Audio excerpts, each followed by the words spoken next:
So the thing I want to talk to you today about is financial literacy.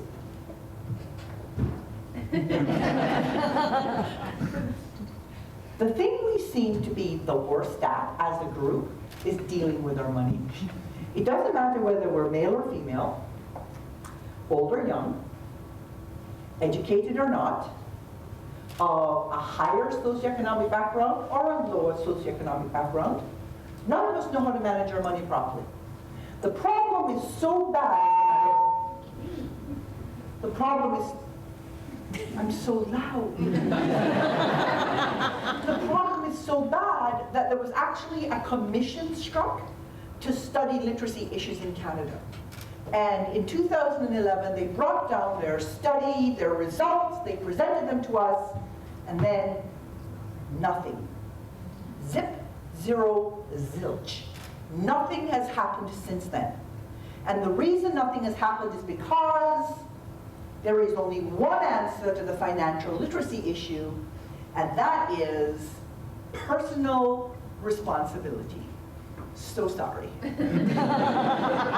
It's your freaking job.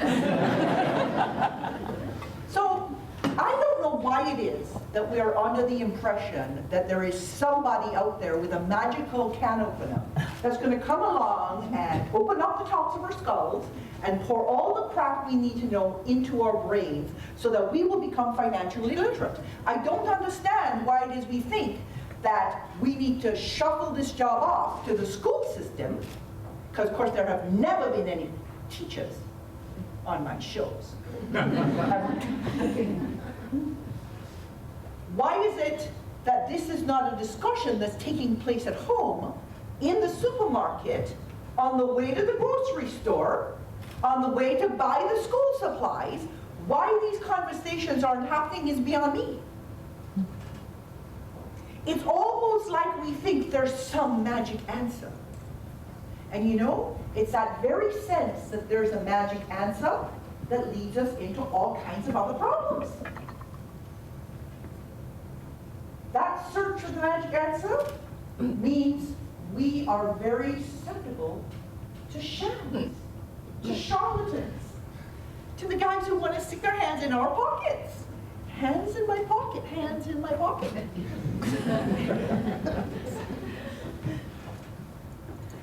The guy who's committing the sham is not dressed in a checkered suit with slick back hair and a very greasy delivery. That's not him anymore. He looks a lot like you and me. He works at your bank. You know, I did this thing on television, one of the morning shows one day, and I talked about the fact that when you treat your banker like they're more special than they are, you're committing a cardinal sin. Because bankers are like used car salesmen. You would not walk onto a used car sales lot and say to the used car salesman, "Sir, please tell me which car to buy and how much I should pay." You wouldn't do it. So why do you walk into a bank and say, "How much mortgage should I take out? Sell me some of that insurance product you have you probably won't pay out on. And by the way, what should I invest in?" Yet every day, that's exactly what we do. So I tell this story on breakfast television, and then I get a slew of emails from automotive salespeople who are really ticked about the fact that I'm comparing them to bankers.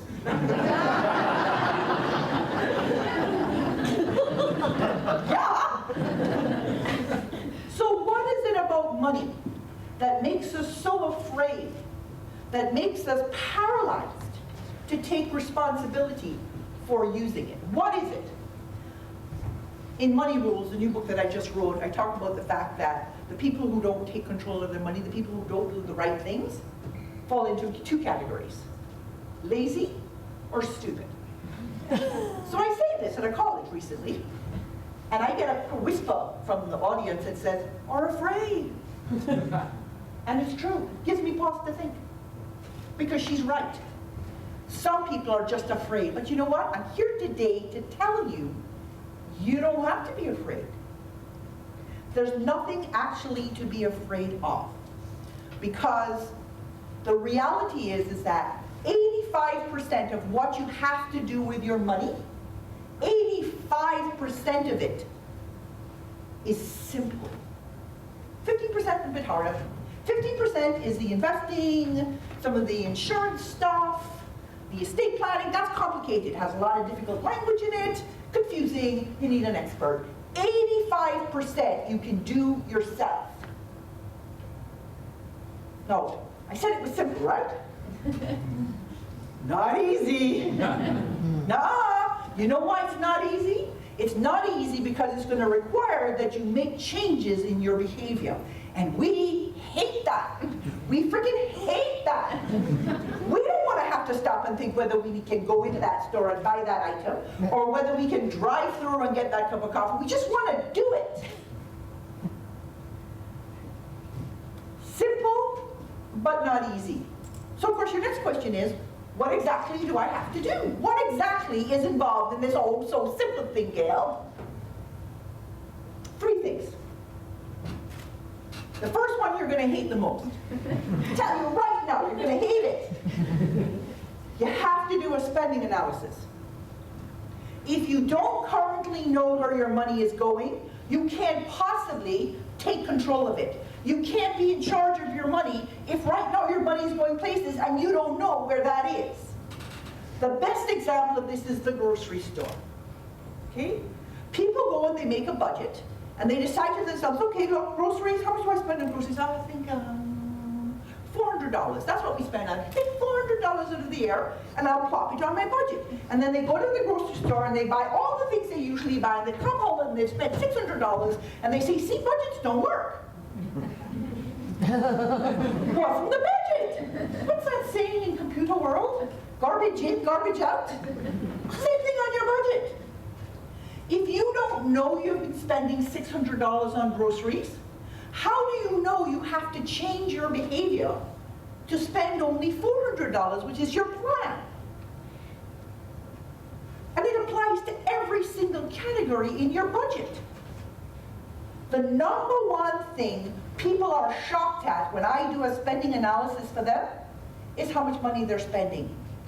Listen, people, you drag your sorry butts out into crappy weather when you're sick to make money, but you're not paying attention to where the money is going? Seriously? And I'm supposed to worry about your financial literacy? So number one is the spending analysis, and I don't care how much you hate the idea of doing it. If you're not going to do it, that's fine, but stop whining. Just say, I'm a financial moron. I like to call it a money moron. Name of the new show. Say, I'm a money moron, and be done with it. Go out, meet your friend. Hi, I'm a money moron. I don't care where my money goes. Feel free to rip me off.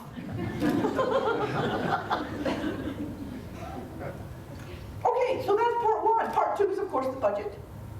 And stop thinking of a budget as concrete shoes. It's not. You are going to spend the money. You need a plan for where the money is going to go. That's all a budget is. Budget has fixed expenses like your mortgage, your car payment, your insurance cost, and variable expenses like your groceries or your clothing. It has nice-to-haves and must-haves.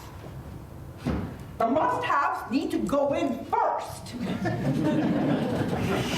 Food is a must-have. Sushi is a nice-to-have. You put in all the must-haves. If you get to the bottom and you can't balance, you need to make more money. That's all there is.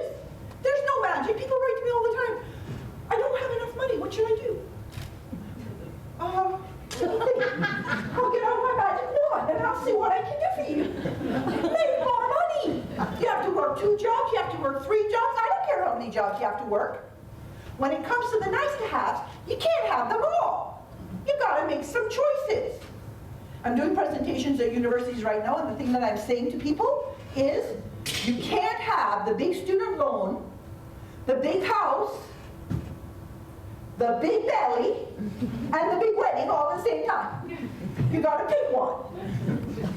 Get it? Then you go to the next one. We live serial lives. And And we need to treat our money with the same focus. We need to meet our wants serially. We can't have them all at the same time. So you can't have it all. You just can't have it all at the same time. Number 3. You're going to hate this one too.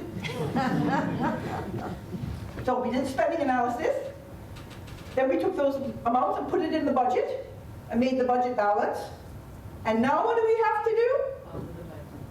Track every freaking penny we're spending. What are you laughing at? Track every freaking penny we're spending. You know how complicated this is? This is a notebook and a pen. I make good money. I make good money. I track every cent I spend. I find the time. I'm busy. I got a very busy life. Yesterday morning I got up at 4 o'clock. I didn't finish till 10:30 last night. Didn't do any tracking that day. Put all the receipts in my wallet. When I go home, I'll update my book. And that's the thing. You have to be committed to knowing where all the pennies have gone. If you expect the money to do what you want it to do for you, you can't rely on anybody else to tell you what the money should be doing for you. That's your job. I was interviewed by a guy recently that wanted to know what I was talking about. Said I was talking about financial literacy. I said to him, what does financial literacy mean to you? He started on and about, well, you know, it's kind of like knowing what your credit card agreement says, and knowing what your APR is, and understanding what your grace period is. And I thought to myself, really? Because in my world, you pay your freaking balance off in full every month. None of that stuff matters. You just eliminated all that knowledge you needed to have by doing the right thing. Okay, so tracking every penny. Well, Gail, is there an app for that?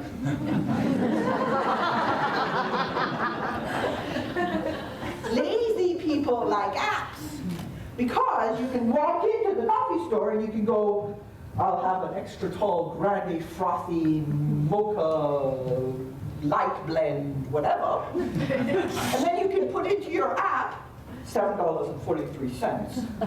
And then you don't have to think about it again. Not the Gail way. The Gail way says you write it down in your notebook. Carry your balance in your notebook, right? So when you start, you put the balance in your bank account. Every time you spend any money, you deduct the money, so you know exactly what you have left. Make some money, add it in. At the end of the month, or twice a month, depending on how committed you are, you take that information out of the spending journal and you manually track it into your cash flow budget. So on your line that says coffee, you write in $7.43, $7.43, $7.43, $7.43, $7.43, $7.43, $7.43. When you get to the end and you hit return and it adds it up, and you can say to yourself, I am so happy I spent $267 on coffee this month. Or not. But at least you know what you spent. And now you can make a decision about where you want that money to actually go. You can't have coffee and a vacation. Pick one. It's about choice. Okay. So now you have a system. You have a system for analyzing, for budgeting, and for tracking. Where's it going to take you? Nowhere. If you don't accept that you're the guy in charge of your money. Nowhere. If you keep giving it up to the people in the suits who seem to think they're better telling you what to do than having you think for yourself. You know why you think that 85% is so complicated? Because they've led you to believe it's really complicated. They want you to think it's complicated so that you will ask them what you should do, and then they can tell you.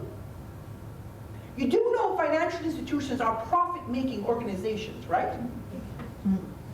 You know they're in the job of making money, hitting their sales targets, so that their shareholders can get a return on their equity. You know that, right? So you're going to put your best interest in their hands? Seriously? How naive are you? You know they sell you products that are actually bad for you? They do. They sell you products that are good for them and bad for you. Until you accept responsibility for your own money, until you realize that this is your job to manage it, and accept that there are things you are going to have to learn and things you're going to have to do that make you uncomfortable. Take a while to get in the rah, keeping track of all that money. When I'm entering all those things in my spending journal, I'm not having a great time. It's not a party. Okay? I don't do it because I love it. Until you accept that sometimes you have to do some yuck to get to where you want to be, it's never going to work for you. But I'm here to tell you, either way, you're going to be dealing with yuck. Either you're going to be dealing with the yuck of discipline, because sound money management is not rocket science. Sound money management is discipline.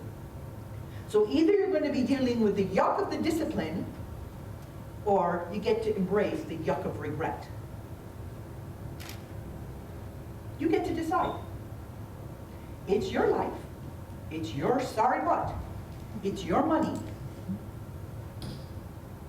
Will you give it up and ask someone else to take responsibility for the money you work so hard to earn? Or will you decide that that's enough of that nonsense, and now you are taking back the responsibility and the control? I have one short story for you to end. Molly leaves home and goes to a party. She loses her wallet. She has no money to get back to where she needs to be, so she goes to her branch and she says to her branch, I need my money. And the branch manager and the customer service rep says to her, we're sorry, you have no ID, we can't give you the money. And Molly says, I'm talking to the wrong person. I need to talk to the person who can give me the right answer. And Molly gets the branch manager, who inevitably gives her the $100 she needs to get back home. When Molly gets back to her current branch, she needs to get a new debit card. They tell her she can't have one because she's a minor. She needs to have an adult present when she gets her new debit card. It's their policy. She says to them, I have a checking account and I have a savings account. One of two things is about to happen. Either you are going to give me my debit card, or you're going to give me all my frickin' money, and I'm going to go across the road there and they'll give me a debit card. They gave her the card. Molly was 17 years old. Molly can do it, you can do it too. It's time to take control now.